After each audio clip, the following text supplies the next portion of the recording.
Where we are in Karus still, this farm does not only do goats. It does all the breeds of the goats, but also does the meat master and the doppers. But so far now, we are showing you the meat master. But I would like, Jerry, good morning. Good morning, Amish. You really have a lot of energy because this sheep is really very big. So this is the meat master? Yeah, this is the meat master. What is so good about this as meat compared to the master's rest? been bred, a cross by the Dorper sheep and then the Damara sheep. Damara is from the very harsh conditions in the Northern Cape and Namibia. And they've been, there's one there. Okay, let her go. Okay. So they've been, bred over many years. The breed is not that old, but it is very tough, adapts very well, very high in fertility, and the kids grow fast, good meat, and as you could see, they've got a small little tail, fat tail, so they can last very long under harsh conditions and dry conditions. And I think the best of the breed is that they're really fertile, and they adapt easily. They carry almost no wool, as you can see, little bit of wool on their backs. Yeah. But they will, shred the wool in summer, so there's no clotting when it's in wet conditions. They do very well on the wet conditions. They don't need a lot of supplementary feed. They do well under any conditions, actually. So now, Jerry, we have animals that looks like that, but these are very huge. You get it? Yeah. But when you look at the color codes, the body conformity still looks like that. But these are very tall and very long. Do you think you would advise Africans to do with this breed? It is easy, because these animals, we farm with animals for meat production. Yes. So they really carry a lot of meat and they grow fast. We want high quality carcasses as well. And the point is that these animals, they're not very tall on their legs, as you could see. But the female that I had held just now, this is a normal size female. The point is that they are really adaptable and they do well. Yes, they crossbreed very well. I don't have some rams in here now. The rams is just finished with these does, and some of them already have kids as well. It's just a small herd that we have here to show you. But yeah, definitely they crossbreed all over Africa, and even in the East and the Middle East, we're doing very well with them crossbreeding the local animals to have a much better meat yield. Now, Jerry, one other question. Do you have an idea? Like yesterday, we were weighing the goats, and we saw a female was in 100 plus kilos. Do you have an idea of how a meat master can weigh, like the maximum? On average, the females will weigh like 70, 80 kgs, not more than that. You don't want them to be too heavy because they have to walk easily. And 70, 80 kilos is actually, a good size. A good size for mature females. But the males obviously they go beyond 100 kgs. But they are, the biggest animals in the world. You want fertility, you want them to grow fast and to have a good carcass.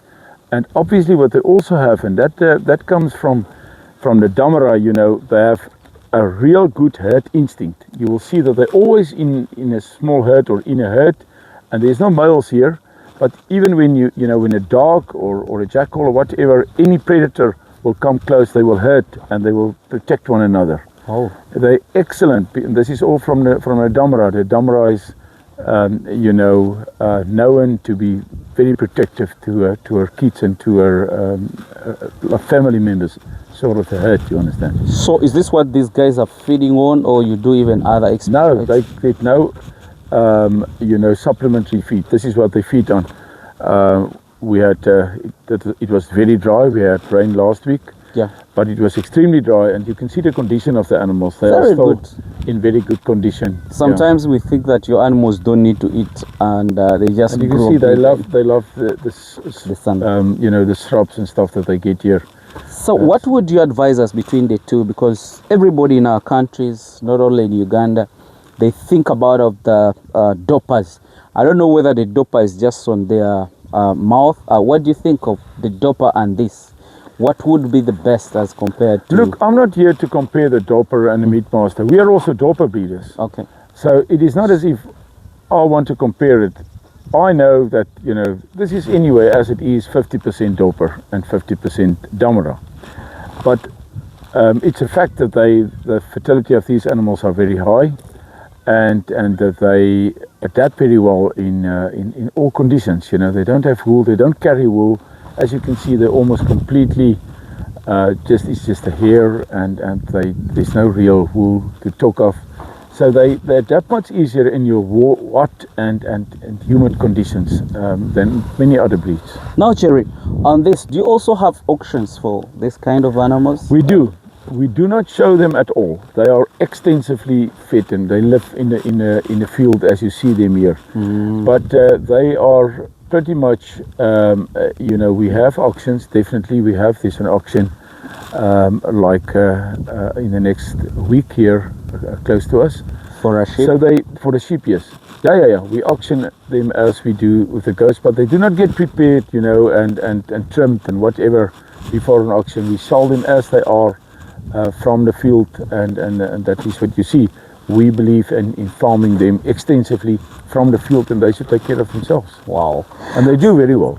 So my viewers, guys, like the way I have always said, I have to discover for you opportunities. You know, people are doing a lot in our country, but also other countries, but people are just doing, you know, you don't have direct market for a sheep. Like this is is it the mutton store?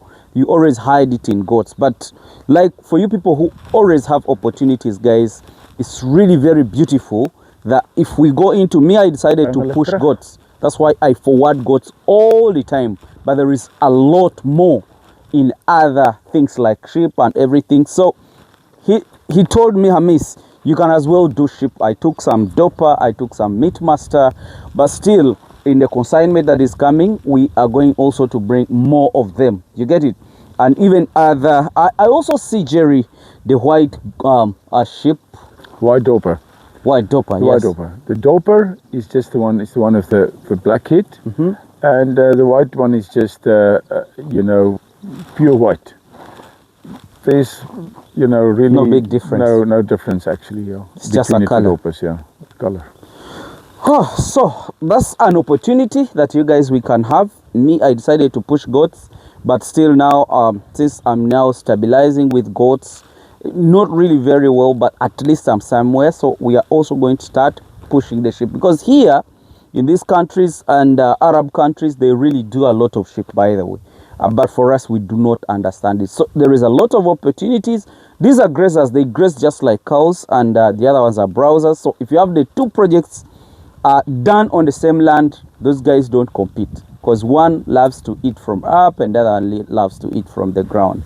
So they are also caprines, but they belong to the grazing caprines, not the browsing. So that basically, is very important. Sorry to interrupt you. Yes. That they are not really in competition with one another, because the goats, as you correctly said, they are browsers. Yep. They eat more leaves and shrubs, while the sheep, they're grazers. They like you know, small shrubs and grass. Yes. So you know, you can actually farm with them, you know, on the same land, where you will keep a number of sheep and a number of goats, and you will then utilize the vegetation actually very well. No need to just keep sheep or just keep goats. It's up to you, but the point is, you know, that these animals are really fertile, and they have very good quality meat, because the kids grow so fast, and the little fat tail is also just a bonus, you know, for many reasons. Wow. Jerry, I've been thanking you for quite long, and you've given me a lot of your time. I really thank you, and I think these people will also be happy. Already some people are telling me, Hamis, even if it's not a training, we really want to come and visit Jerry. So you're welcome, and we shall arrange. You come, visit, see. I know when you come over here, you'll not stay the same. You get it? For us, we came thinking that we know, but we have added on a lot and a lot that we didn't even know. So basically, guys, that's what we have. So those people who are really interested in sheep, Meatmaster is a good deal, and also the Doper, black-headed Doper, and then the white body Dopers. So still, I'm going to share with you before I leave this place. So sir, don't get tired of me. I want to show people what exactly we have here. You're most welcome. And they're most welcome to come and visit us. As you correctly said, people don't have to just come and do a course. Yep. Our doors are always open, you know, for people who would like to do site inspections, people who would like to see the animals, learn more about how we do it. And there's a lot of similarity between South Africa and East Africa, and for that matter also West Africa and the rest of Africa. But yeah, you know, the animals are adaptable. So, you know, will they adapt to your conditions? Yes, they are adapting to your conditions. Yeah. Thank you. All right. Thank you so much, Jerry. Okay, miss. Let me just wish You're you welcome. the best. You're most welcome. All right. Bye.